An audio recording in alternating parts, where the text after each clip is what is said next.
먼저 이제 디지털 트랜스포메이션은 많이들 들으시는 단어인데요. 오늘이 어캐더미니까 좀 이렇게 강의한다는 측면에서 보면은 유사한 단어들이 사실 꽤 많이 사용되고 있거든요. 근데 일단 제가 이제 동일한 이 주제는 3년 전, 4년 전에 이제 삼성전자에 계시는 임원분들한테 발표할 때 데피니션이 일단 안 먹히면은 첫 출발이 안 돼가지고 디지털 트랜스포메이션이 뭔지를 한번 이야기를 드릴 때 썼던 자료였어요. 여기 보시면은 유사한 단어들 중에서 디지타이제이션이라는 게 있고요. 또 디지털라이제이션이라는 게 있고요. 뭐 디지털 디스럽션이라는 용어도 쓰고 디지털 트랜스포메이션이라는 용어도 쓰는데 이쪽을 보시면 디지타이제이션은 정말 광의의 단어거든요. 그러니까 아날로그를 디지털화한다라고 하면 그 안에는 모든 것들이 다 포함되어 있는 거죠. 그러니까 쉽게 보면은 책을 이북으로 만드는 것도 디지타이제이션이고 이제 음원을 가지고 우리가 mp3 파일로 만드는 것도 디지타이제이션이고요. 근데 디지털라이제이션이라고 되어 있는 부분을 보면은 기술을 이용해서 비즈니스 모델을 바꾼다라는 얘기로 바뀌거든요. 그러니까 내용 자체는 이게 훨씬 더 깊이가 있을지는 모르겠지만 큰 덩어리로 보면 디지타이제이션이 있고 그 안에 보면은 비즈니스 모델을 바꿔간다는 의미로 디지털라이제이션이라는 용어들을 쓰고 있습니다.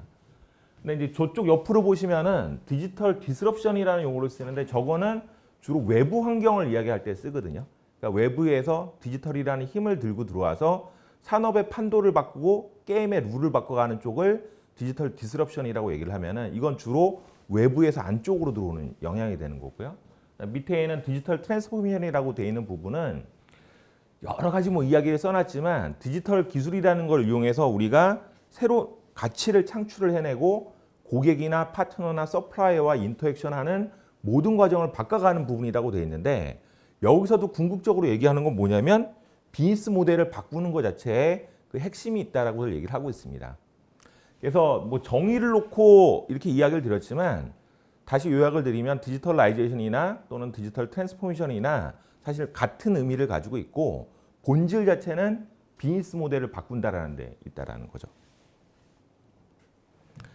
그래서 이제 이 말씀을 드릴 때 몇 년째 써먹고 있는 자료 중에 하나가 이제 이 그림인데요. 그 앞에 김은 박사님이 말씀 주셨던 옛날 저기 SAP의 그 회장을 하시던 해닝 카거만 박사님께서 종종 쓰시는 그림이시기도 해요.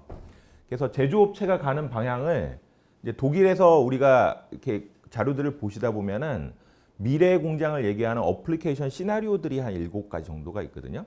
근데 그 시나리오들을 이렇게 일일이 하나하나를 설명하다 보면은 사람들이 참 잘 이해를 못해요. 그러니까 용어 차이도 있고, 그러니까 예를 들어서 뭐 오더 컨트롤드 프로덕션, 그다음 어댑터블 팩토리, 그다음에 셀프 오거나이징 어댑티브 로지스틱스, 밸류 베이스드 서비스, 오퍼레이터 서포트 인 프로덕션, 스마트 프로덕트 디벨롭먼트 포 스마트 프로덕션, 아마 하나 더 있는 게 인티그레이트 프로덕트 디벨롭먼트일 거야. 그래서 7가지가 있는데 그 7가지를 가지고 하나하나 설명하다 보면은 그거 자체도 힘들거든요. 그래서 이제 좀 더 쉽게 설명을 해놓은 그림이 사실 이 계열로 갔습니다. 그래서 제조업체가 공정이나 공장 자체 개선을 하는 부분이 하나 있을 수 있고요. 그다음 그걸 더 넓혀가지고 제품을 설계를 하고 수주를 하고 생산을 하고 딜리버리하고 그다음에 그게 잘 쓸 수 있도록 오퍼레이션을 해주는 부분. 그래서 디자인 투 오퍼레이트라는 용어를 쓰는데 그 영역에 있어서의 밸류 체인을 개선하는 부분이 있고요. 그다음 이제 한쪽으로 가면은 지금까지 이야기했던 거는 피지컬 프로덕트를 잘 만드는 계열로 얘기를 하고 빨리 대응을 해주고 오더가 들어오면 OTD 시간 줄여가지고 납품하는 쪽의 이야기였다라고 하면은 제품 자체를 스마트하게 만들자. 그래서 그걸 이용해서 서비스를 해나가자라는 게 저 한 3번째쯤 있을 거고 4번째쯤으로 간다라고 하면은 그거를 나 혼자서 하는 게 아니라 주변에 있는 파트너를 다 동원을 해서 하나의 생태계나 에코시스템을 만들어가는 부분이 또 있을 수 있습니다. 이걸로 위아래. 네. 네. 그래서 이제 뭐 이거를 조금 더 그냥 이해하시기 좋게 놓으면은 앞에 2가지 부분은 많이들 이야기 듣고 하셨기 때문에 그런데 3번째 단계 정도에 있는 예를 들어서 뭐 그 우리가 서비스를 해야 된다라는 측면으로 놓고 보면은 모든 게 사실 커넥티드화 돼가고 있다라는 부분이 있는데 그 통해서 좋은 거는 이게 어떤 환경에서 어떻게 사용되고 있는지에 대한 정보를 사실 얻을 수 있거든요. 그럼 그 정보를 얻은 걸 이용해서 반대로 서비스를 해나갈 수 있거든요. 그러니까 그게 디지털 서비스가 됐던 피지컬 서비스가 됐던 예를 들어서 제품을 어떻게 사용하고 있는지를 알면은 그 다음번 제품을 만들 때 고객들은 제품을 이런 환경에서 주로 요 기능을 쓰는구나. 열심히 만들었는데 안 쓰는 기능들이 있다라고 하면 이게 왜 안 쓰는 건지. 그 다음에 고객들이 오퍼레이션을 하는데 꼭 실수를 반복하는 게 나온다라고 하면은 이건 우리가 설계를 잘못한 거죠. 그래서 그런 쪽으로 개선을 해나가는 부분에 쓸 수도 있고, 이게 뭐 고장이 난다거나 문제가 있는 것 같으면은 미리 정비를 한다라는 스페어 파트를 공급을 할 수도 있고, 아니면 테크니션이나 딜러를 동원해서 서비스를 해나갈 수도 있는 거죠. 그리고 잘못 쓰고 있는 패턴이 계속 발견된다라고 하면은 이거를 에너지 효율을 높이고 장비의 수명을 높여갈 수 있도록 잘 쓸 수 있도록 교육을 시켜주는 것도 해당이 되고요. 그 다음에 지금은 하드웨어 자체가 아니라 소프트웨어랑 같이 결합이 되기 때문에 그 소프트웨어를 업그레이드를 해준다거나 아니면 그 소프트웨어가 제대로 구동하기 위한 형태의 추가적인 컨텐츠를 제공을 할 수도 있고, 그 다음에 그 물리적인 상품 외에 파이낸스나 보험 같은 거를 같이 연결을 해가지고 제공을 해나가는 부분도 가능하고요. 그다음 이 제품이 수명 주기가 다 끝나간다 싶으면은 이제 이번에는 이런 수리가 아니라 새 제품 사세요라고 이제 오퍼를 할 수도 있는 거죠.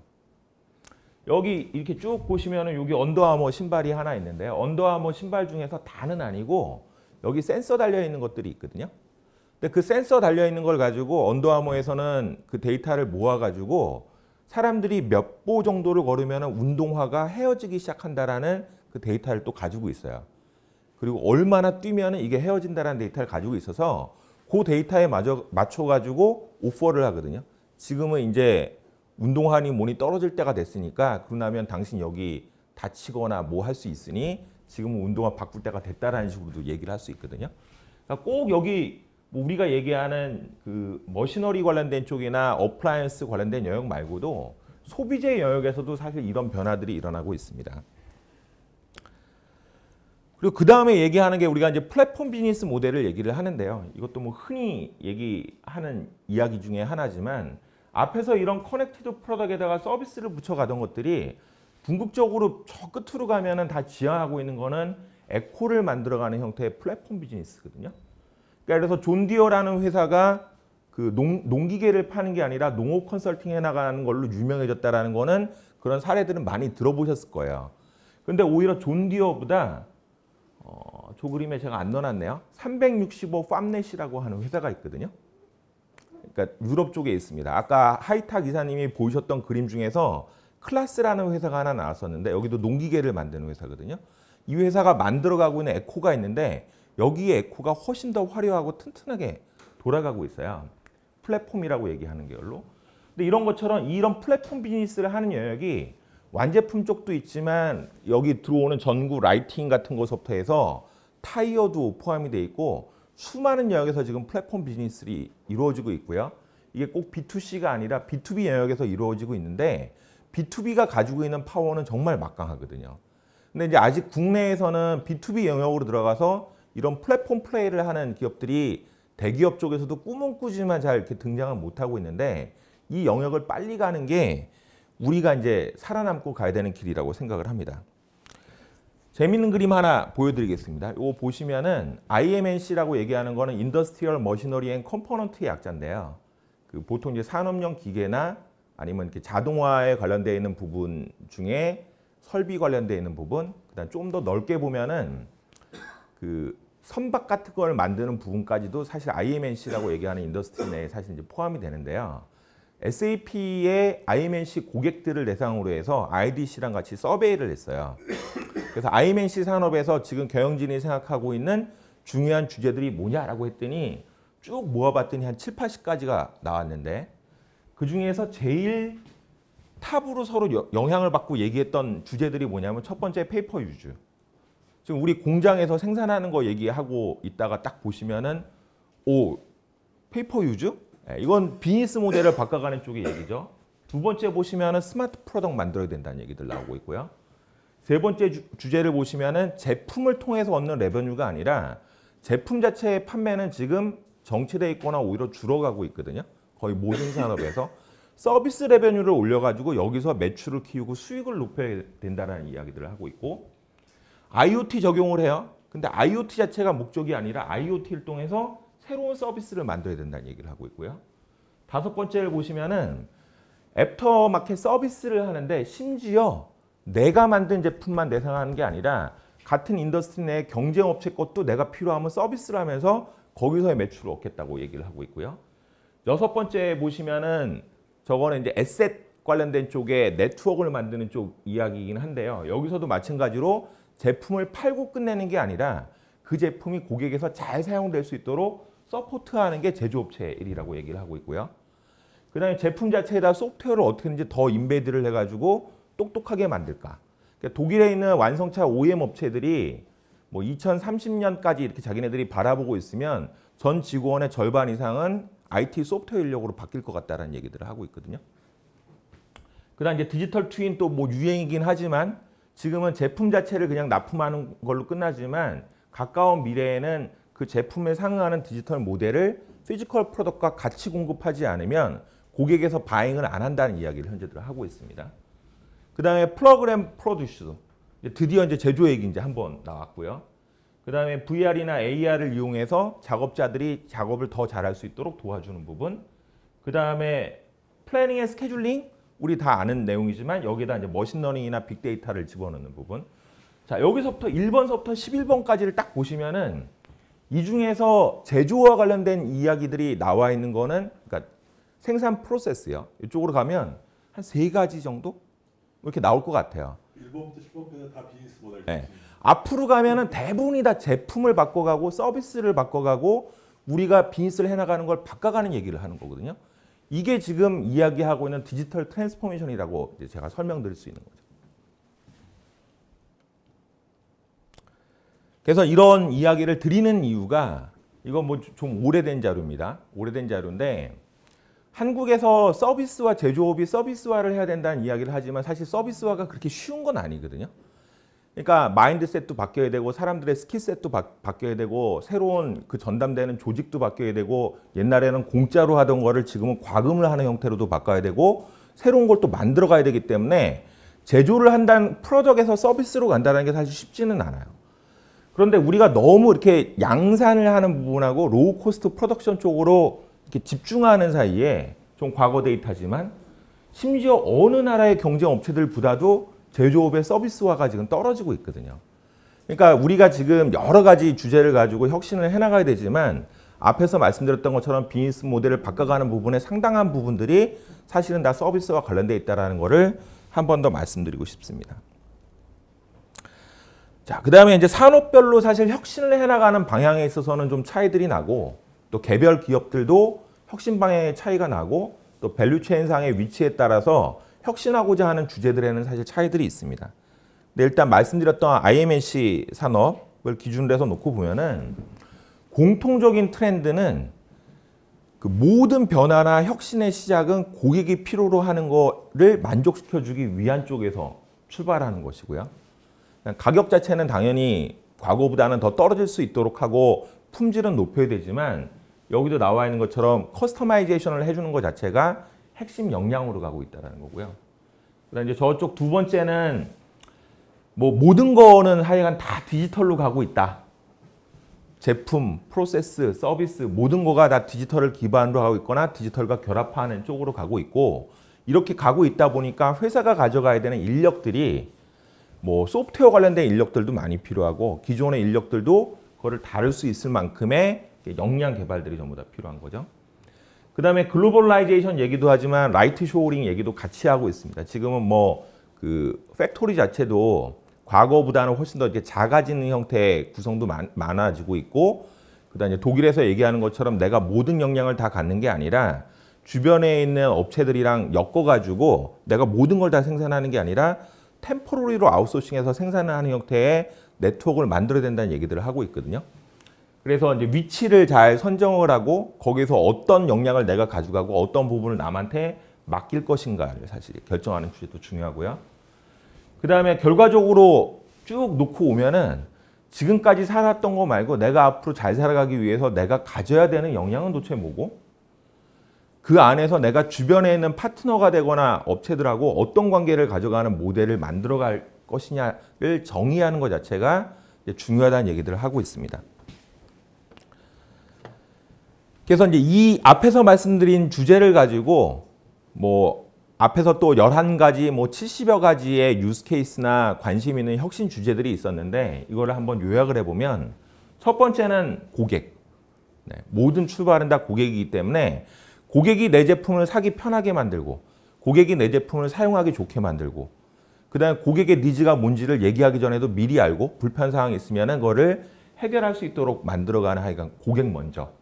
두 번째는 커스터마이제이션이나 퍼스널라이제이션하고도 관련이 있지만 세그먼트 자체를 마켓 사이즈 1이라고 우리가 얘기하는 것처럼 뭐 로트 사이즈 1도 마찬가지로 해당이 되지만 시장을 바라볼 때 한 명 한 명의 B2C 고객이든 B2B 고객을 다른 고객으로 보고 챙겨야 된다는 부분이고요.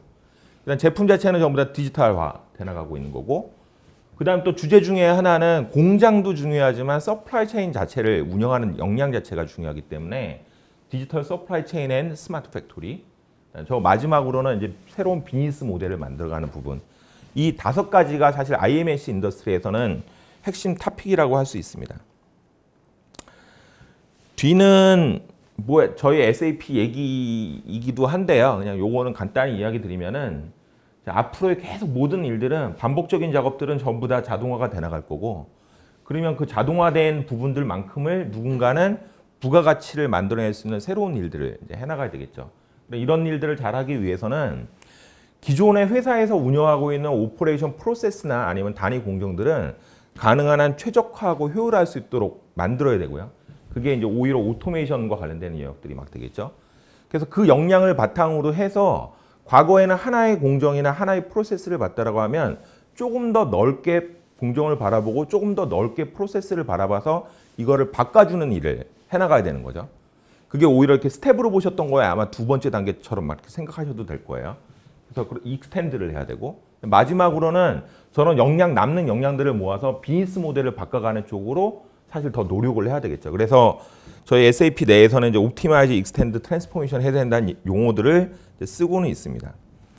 그래서 요거를 가지고 앞에서 제가 5가지 큰 주제가 있다라고 했는데 그 5가지 주제별로 속칭 옵티마이즈, 익스텐드, 트랜스포메이션 한다라는 쪽으로 사람들이 얘기하고 있는 주제들을 이제 여기 제가 이제 써놓은 거고요.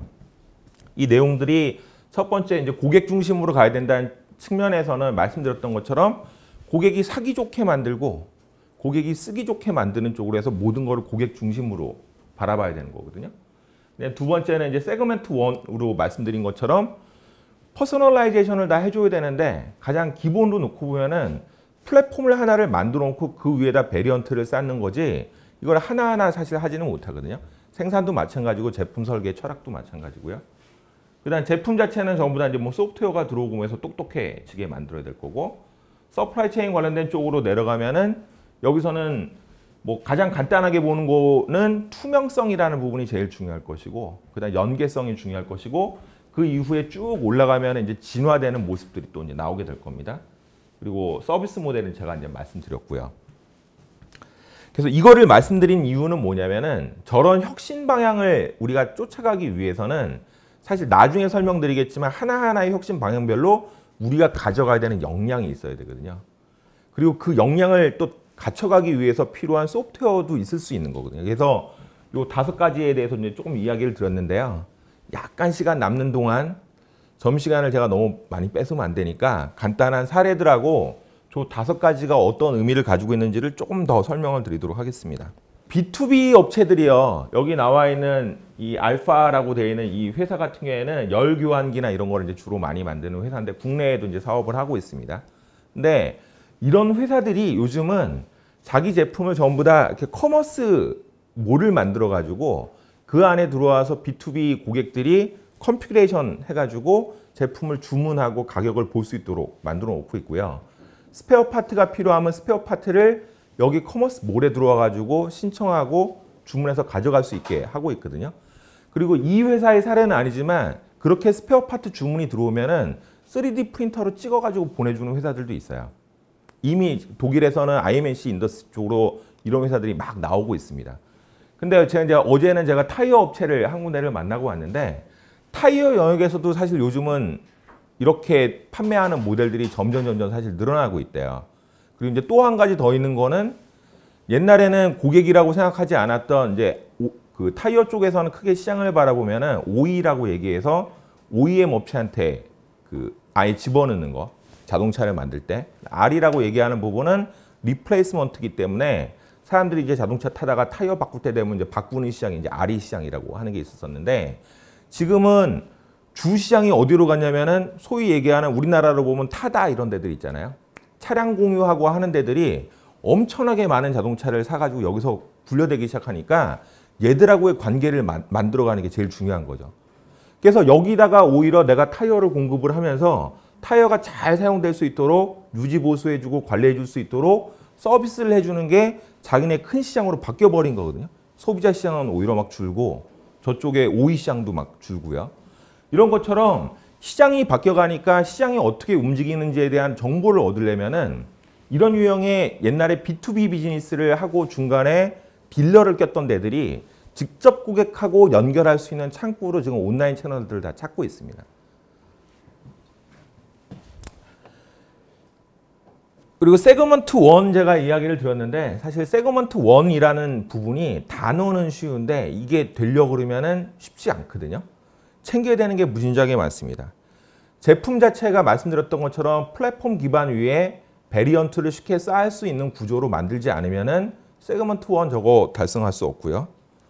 그 다음번에 내가 이거를 살 수 있는 고객하고 접촉이 돼가지고 고객이 실제로 그렇게 주문하지 않으면은 이런 준비는 해놨는데 결국 양산해서 대응할 수밖에 없게 되거든요. 그러니까 세일즈하고 마케팅 쪽도 바뀌어줘야 되고요. 그 다음에 생산 자체도 과거에 이제 대량 생산하던 게 아니라 로 사이즈 원 형태로 이제 생산할 수 있도록 바뀌어야 되니까 생산 구조 자체도 사실 바뀌게 됩니다. 그래서 가장 뭐 흔하게 얘기 나오는 것들이 모듈러 프로덕션과 관련된 얘기들이 그래서 많이들 나오고 있고요. 그다음 마찬가지로 하나하나를 만들어서 내보냈으면은 제품 하나하나가 과거의 양산 제품이 아니기 때문에 고객이 이게 뭐가 잘못됐다라고 하면 그 제품 하나하나가 특성이 다르기 때문에 그거에 맞춘 서비스를 또 할 수 있어야 되거든요. 그래서 생산이라는 부분에서 바라보는 세그먼트 1이라는 부분도 있지만 말씀드린 것처럼 제품 개발서부터 서비스까지 사실 세그먼트 1이라고 하는 거를 달성하기 위해서 바뀌어가야 되는 부분은 상당히 다양하게 많이들 있습니다. 페스토 같은 회사는 뭐 페스토뿐만이 아니라 많은 공작기계에 관련되는 부분 IMC 업체들이 대량 생산을 하고 있으면서도 동시에 세그먼트 1으로 라사이즈 1 생산을 할 수 있는 생산 능력을 가져가고 있거든요. 근데 이제 이런 꿈을 그리고 지금 만들어가고 있는 게 이제 SAP 같은 경우에는 오픈 인티그레이티드 팩토리라고 해마다 하노바 메세에서 이제 새로운 버전들을 이야기를 하고 있고 이게 이제 하드웨어 업체들하고 같이 작업을 합니다. 그래서 뭐 페스토랑도 같이 하고 뭐 보쉬하고 같이 하고 해서 10몇 개 업체들이랑 이렇게 하나의 팀을 꾸려가지고 쿠카하고도 같이 하고 해서 팀을 꾸리는데 이제 올해도 이제 새로운 형태의 오픈 인티그레이티드 팩토리 2019년 버전이 나오겠지만 그 내용들의 공통점은 그 라사이즈 1으로 대응해서 생산할 수 있는 환경을 만들어가는 거거든요. 더하기 플러그 앤 프로듀스를 할 수 있는 환경을 만들어가는 것들이 그 꿈을 가지고 저희는 소프트웨어로서 그다음 그 외에는 장비를 만들거나 센서를 만드는 업체들하고는 같이 이제 협업들을 해나가고 있고요. 스마트 프로덕트 얘기를 할 때는 뭐 IoT 관련되어 있는 부분도 있고 중요한 단어들이 많이 있지만 근래에 더 얘기 많이 하고 있는 부분 중에 하나는 아마 디지털 트윈 관련된 얘기일 것 같아요. 근데 이제 디지털 트윈 얘기를 하면은 국내에서 저도 이제 발표하러 다니거나 토론을 하면은 주로 이제 엔지니어링 하시는 분들이 사실 또 많이 오시거든요. 근데 그거는 뭐 나중에 제가 설명을 드리겠지만 꼭 디지털 트윈이라는 게 엔지니어링이라는 영역하고만 관련이 사실 있는 건 아니고 그렇게 갈 수도 있고 아닌 영역도 사실 있을 수 있습니다. 그래서 디지털 트윈은 여기서 보시는 것처럼 물리적인 제품이 있으면 이거를 사이버 환경상에다가 그대로 레프레젠테이션 할 수 있도록 만들어 온 거고 그 사이에 보면 해당되는 데이터가 가야 되고 여기서 분석을 하거나 의사결정한 내용들이 반대로 돌아와서 이게 컨트롤할 수 있는 환경을 만들어가면 일단 기본적인 디지털 트윈의 컨셉은 만들어집니다. 근데 요거는 이제 하나의 단품을 바라볼 때 디지털 트윈이 되는 거고요.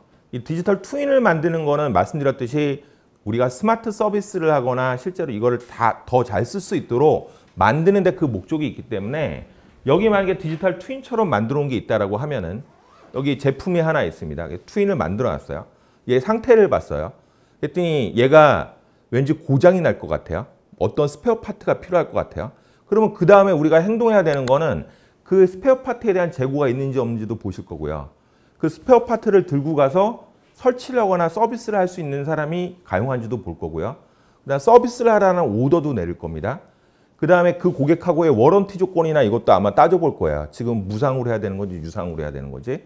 그 다음 사람 파견하고 나면 그 사람이 얼마나 일을 했는지에 대한 뭐 근태는 아니지만 타임시트처럼 챙겨가지고 들어오는 것들도 필요할 거고, 우리 회사 직원이 아니고 외부 테크니션을 쓴다라고 하면은 그분을 소싱해가지고 거기 파견하는 일들을 다 해야 될 거예요. 그러니까 결과적으로 보면 프로세스라는 게 같이 움직여주지 않으면은 그거는 그냥 예쁘장하게 바라본 디지털 트윈에 그냥 끝나는 거거든요. 자, 그래서 여기 서비스가 이렇게 나왔는데 말씀드렸던 것처럼 모든 일을 우리 회사에 있는 자원과 우리 회사의 인력을 가지고 다 하는 게 아니라 서비스의 전문 프로바이더들이 있고 딜러가 있고 물류업체가 끼고 중간에 많기 때문에 그런 외부에 있는 업체들하고 협업할 수 있는 것들이 필요하게 되고요. 그리고 뭐 지금도 이루어지고 있는 개념이지만 앞으로는 어떤 제품 하나를 만들어 갈 때 다른 업체가 만든 디지털 트윈하고 트윈끼리도 협업을 할 수 있어야 되거든요. 그 제품을 구성을 할 때 어떤 트윈이 들어와서 서브 트윈이 들어와가지고 큰 트윈을 구성하기도 하고, 제품과 제품이 기계와 기계가 이야기한다라고 하는데 정확하게는 트윈과 트윈이 이야기할 수 있도록 만들어지는 일들이 만들어질 거거든요. 그러니까 이런 변화들이 소위 얘기하는 이제 스마트 프로덕트라는 걸 얘기할 때 기술적으로 뒤에 깔려 있는 부분들이 있고요. 그래서 우리가 그 디지털 트윈을 얘기하다 보면은 SAP도 엔지니어링 회사를 사들였고, 패덤이라는 회사를 사들였고, 그다음 엔지니어링 쪽에 세계 1위를 한다라고 얘기하는 엔시스랑 파트너십을 하고는 있습니다. 근데 다 이렇게 트윈 이야기, 엔지니어링 이야기를 하다 보면은 멋있고 근사한 이야기들을 사실 주로 하게 돼요. 마치 우리가 내비게이션을 하거나 GPS를 할 때 3D로 다 모든 게 뜨고 실시간 상황이 보여되는 것처럼 드론이 날아다니려면 아마 저런 환경이 필요할 겁니다. 근데 실제로 로우 피델리티라고 얘기하는 영역으로 지금도 우리 2D로 지도 보면서 시간 그 통행량이나 이 번잡다 보면서 내가 원하는 길 언제든지 빠르게 찾아갈 수 있도록 만들어주면은 그 목적 달성이 되는 거거든요. 그래서 오히려 디지털 트윈을 얘기하고 있는, 같은 얘기를 하고 있는 GE나 G맨스나 엔시스나 공통점은 뭐냐면 저 위에는 아름다운 그림을 바라보지 말고 내가 지금 풀고자 하는 문제가 뭔지를 정확하게 안 다음에 그 문제에 맞춰서 솔루션을 들이댈 생각을 하라는 얘기들을 오히려 벤더들이 그 얘기들을 오히려 하고 다니고 있는 상황이기도 하고요. 그래서 이런 트윈이라는 컨셉을 가지고 그 제품을 만들고 이럴 때 이제 적용하고 있는 회사들이 상당히들 많습니다. 그 이유는 아주 단순하게도 제품 자체가 지금은 소프트웨어랑 같이 들어가는 형태로 전부 다 변해가고 있기 때문에 제품 자체에 대해서 내가 가지고 있는 트윈을 들고 있기도 하고요. 대표적인 데들이 이제 뭐 G맨스나 GE 같은 데들이 있는 거고, 국내 업체들도 지금은 중공업 중에서 이제 큰 데들은 내가 만드는 제품에 대해서 내가 트윈 모델을 전부 다 이제 가져가려고 하고 있습니다. 그럼 그 트윈 모델을 가지고 할 수 있는 일들이 여러분들 많이 들어보셨던 것처럼 GE, G맨스, 보쉬에서 하고 있는 그런 모델과 서비스들을 마찬가지로 하실 수 있는 거거든요. 그래서 그 계열로 내려가면은 한쪽에서는 제가 공작기계 커다란 걸 보여드렸으니까 아 그래 그거는 내가 이해해 라고 하실지 모르겠는데, 여기 샌드빅은 공구 만드는 회사거든요. 그러니까 머시닝 툴에 우리 이렇게 선반이나 CNC 머신 보면은 이렇게 툴 칩이 하나 있고 여기 툴이 있어서 이걸 깎아대는 걸 하는 업체인데, 자 그거 깎아대는 업체가 어떻게 IoT를 연결하고 뭐를 해라고 생각하실지 모르겠지만 툴 홀더에다가 센서를 달거든요. 그러면은 이 툴에 대한 정보를 또 마찬가지로 얻을 수 있어요. 그리고 이 회사들은 그걸로 툴을 잘 쓰게만 만드는 게 아니라 툴 관리하는 쪽으로 자기네들의 서비스를 제공을 하고 있거든요. 이게 꼭 샌드빅 한 회사의 사례가 아니라 그 메이팔이라고 얘기하는 MAPAL도 공구 회사인데 마찬가지 어프로치를 해나가고 있고요. 이런 전구 만드는 회사들도 단품이지만 사실 그 주변에 영향을 묶어가지고 아웃소싱을 하거나 관리를 해줄 수 있는 형태의 서비스로 이제 모델들을 바꿔가고 있습니다. 디지털 서플라이 체인하고 스마트 팩토리 빨리빨리 하겠습니다. 네, 이쪽 보면은 디자인 투 오퍼레이트라고 제가 이야기를 드렸는데, 지금은 과거에는 바라볼 때 우리가 그 오더를 받아서 생산해서 납품하는 쪽으로 주로 이제 서플라이 체인을 우리가 바라봤다라고 하면은 아까 말씀드렸듯이 세그먼트 1로 대응을 하기 위해서는 제품 개발서부터 시작해서 실제로 만들고 딜리버리하고 그다음 그거를 고객이 잘 쓸 수 있는 데까지로 우리가 바라보는 뷰를 넓혀야 되거든요. 그래서 이제 디자인 투 오퍼레이트라고 얘기하는 개념으로 서플라이 체인을 바라보고 스마트 팩토리를 그 중에 한 요소로 바라보는 쪽으로 사실 시각들을 좀 바꿔가야 됩니다. 여기는 오히려 이제 앞에서는 근사한 이야기를 드리고 공장 쪽으로 내려가면은 공장이 한 군데의 공장 내에서의 내가 설비들을 잘 쓰게 만들고 데이터를 모으는 게 아니라 실제로 해당되는 공장 내에서도 저기 뭐 탑플로어에서 샵플로어까지 인티그레이션 이런 거 말고도 서플라이어 쪽하고도 마찬가지로 인티그레이션이 돼야 되고 고객은 자기의 맞춤 주문을 냈기 때문에 고객하고도 마찬가지로 그 정보들이 인티그레이션 될 수 있어야 되고 하는 내용들의 그 협업 시나리오들을 얘기하고 있는 것들이 있는데요. 이런 모습들을 구현을 해나가는 것들이 공장 단에서 우리가 생산성이나 품질을 높이는 것 외에도 필요하다는 것이고요. 이것도 이제 실제로 나와 있는 거죠. 이제 저기 독일 용어로 보면은 어댑터블 팩토리하고 그다음에 셀프 오거나이징 로지스틱스라고 얘기하는 셀프 어댑팅 오거나이징 로지스틱스라고 얘기하는 계열 중에서 흔히 얘기하는 사례들이 이제 아우디 공장 이거 가지고 사례들을 얘기하는데 실제로 지금 이렇게 돌고 있습니다. 그래서 지난주에도 현대차 고객분들이 독일 가셨다가 아우디 공장도 한번 보시고 오셨다라고 하는데 마찬가지로 우리가 이렇게 생각을 하면 아까 보쉬에서도 좋은 이야기를 해주셨는데 이런 스테이션 위에서 사람들이 이렇게 작업을 하면은 한 차종만 생산하는 게 아니라 경량차서부터 해서 SUV서부터 해서 어느 정도 스펙트럼을 가진 모든 자동차들이 한 공장 내에서 같이 생산할 수 있도록 가져가고 있는 거거든요. 그래서 이제 보시고들 많이들 이렇게 좋아도 하시고 놀라시기도 하셨다라고 하는데 저렇게 이제 바꿔가는 부분들이 예를 들어서 스마트 팩토리라는 부분에서 다는 아니지만 이제 중요한 컨셉이라고 말씀드릴 수 있고 프로덕트에서 서비스로 가는 부분 그냥 뭐 앞에서 워낙 제가 뭐 비즈니스 모델 바꿔야 된다는 이야기를 드렸었기 때문에 숫자를 가지고 한번 설명을 좀 드려보면은 제품 자체에서 얻어지는 그 마진 이런 거보다는 사실 서비스 쪽에서 얻어지는 마진이 어느 업종으로 가나 사실은 상당히 크고요. 두 번째는 지금 이미 엄청나게 많은 제품을 깔아놓고 팔았기 때문에 사실 신규로 계속 팔기가 힘들어요. 그러면 과거에 팔아놨던 동네를 대상으로 해서 오히려 그 제품을 더 잘 쓸 수 있도록 서비스를 해나가는 쪽으로 가는 게 당연한 규결 중에 이제 하나라고 이제 말씀드릴 수 있는 거고요.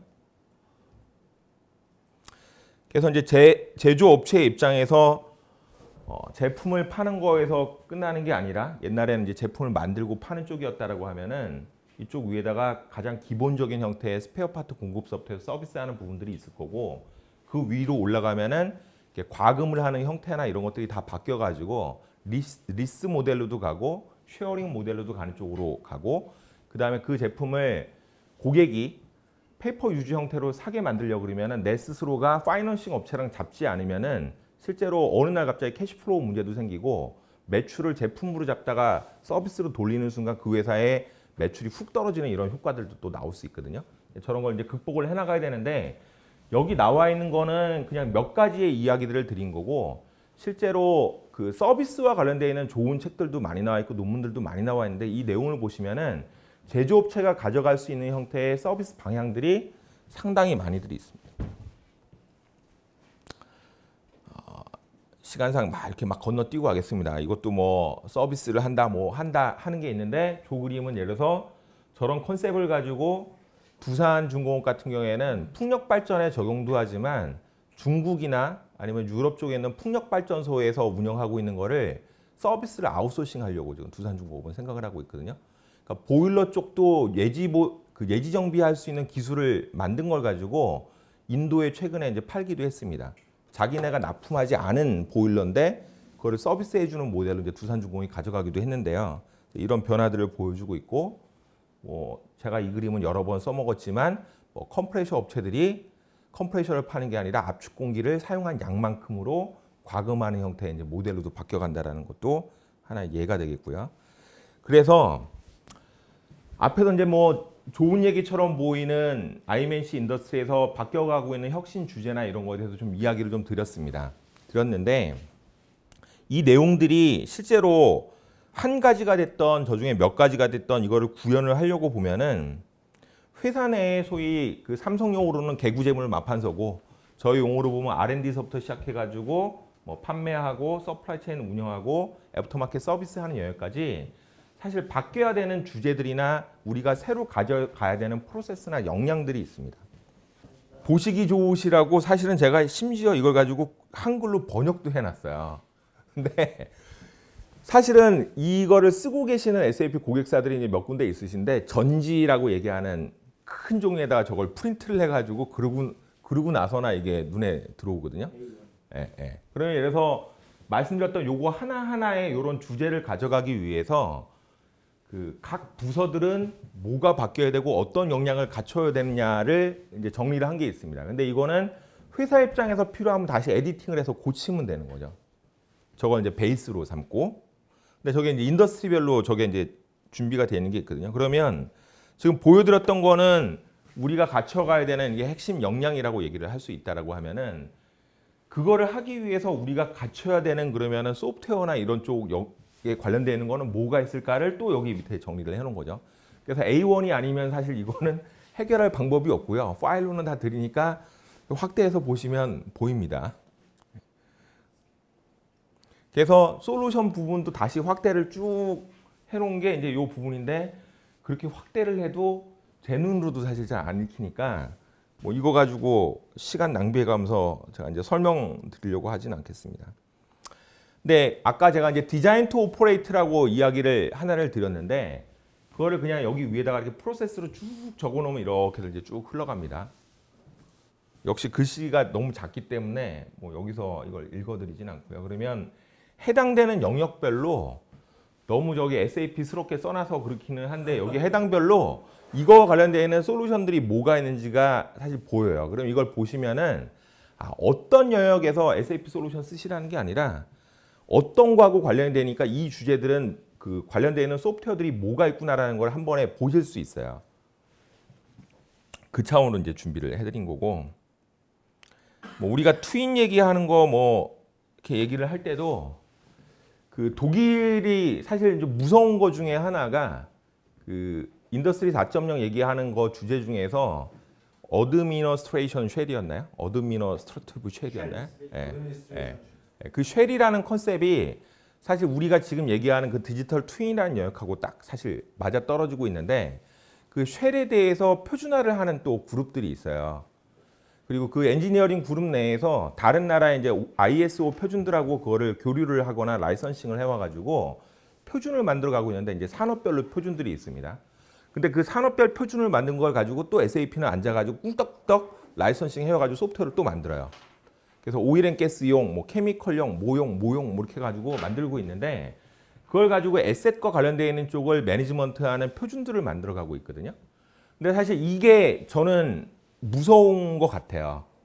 왜냐하면 그렇게 해놓고 딘 쪽에 있는 웹사이트나 이런 데를 가보면 그게 잘 준비가 되는 2020년 후반 정도가 되면은 유럽권에다가 어떤 제품을 수출하더라도 그 표준을 맞춰주지 않으면은 안 받겠다라는 거를 기본 전제로 깔고 표준을 막 만들어가고 있는 그룹들이 있거든요. 그걸 맞춰가려면 우리가 표준을 따라가든지 해야 되는데 제품의 표준뿐만이 아니라 아까 말씀드린 것처럼 지금은 제품과 소프트웨어가 같이 가져가고 있기 때문에 이거를 우리가 트윈을 만들어주는 거에 대한 표준들을 막 만들어가고 있어요. 그래서 따라가든지 아니면 같이 코워킹을 하든지 둘 중에 하나는 해야 될 것 같은데 그런 면에서는 좀 독일 회사 다니고는 있다고는 하지만 한국에서 그 움직임이 상대적으로 좀 느리기 때문에 좀 안타까운 마음도 가지고 있습니다. 점심시간이기 때문에 요거만 이야기 드리고 끝내도록 하겠습니다. 그래서 앞에서 여러 가지 이야기를 드렸지만 다시 정리해보면 제조업에서 얘기하는 디지털 트랜스포메이션은 사실 근본적으로는 비즈니스 모델을 바꾸는 부분에 있다라고 하는 부분을 말씀드릴 수 있고요. 그 비즈니스 모델을 바꾸려고 하면은 제품을 바꾸든지 고객을 바꾸든지 제품과 서비스를 바꾸든지 고객을 바꾸든지 아니면 판매하는 방법을 바꾸든지 아니 그 모든 것들이 바뀌어 나가야 되거든요. 그거 자체가 우리가 추구해야 되는 제조업체의 혁신 방향 중에 하나인 거고 그다음에 기업이나 산업별로 사실 혁신 방향의 차이들이 있습니다. 근데 이제 IMNC를 한번 놓고 보면은 대표적인 디스크릿 매니팩처리니까 이쪽에서는 고객 지향하는 부분, 그다음에 제품을 설계하는 부분서부터 해서 생산하고 납품하고 잘 쓰도록 도와주는 부분까지의 맞춤 개인화를 해나가는 부분. 제품 자체는 디지털화가 지금 꾸준히 이루어져야 되고 앞으로도 가야 된다는 거. 그다음에 스마트 팩토리라는 단어도 중요하지만 사실 더 크게 바라보면은 우리가 바라보는 서플라이 체인 매니지먼트의 컨셉을 좀 넓혀야 된다는 거고요.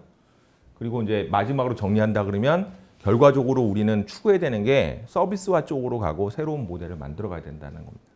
그래서 제조라는 관점에서 놓고 보면은 말씀드렸던 것처럼 D2O라고 우리가 얘기하는 디자인 투 오퍼레이트에 대해서 조금 더 관심을 가져주시고 이렇게 봐주시면은 앞으로 이렇게 제조업이 움직여 가고 하는 거에 있어서 이렇게 정보들을 모으실 때 도움이 되실 수 있지 않을까라고 생각을 합니다.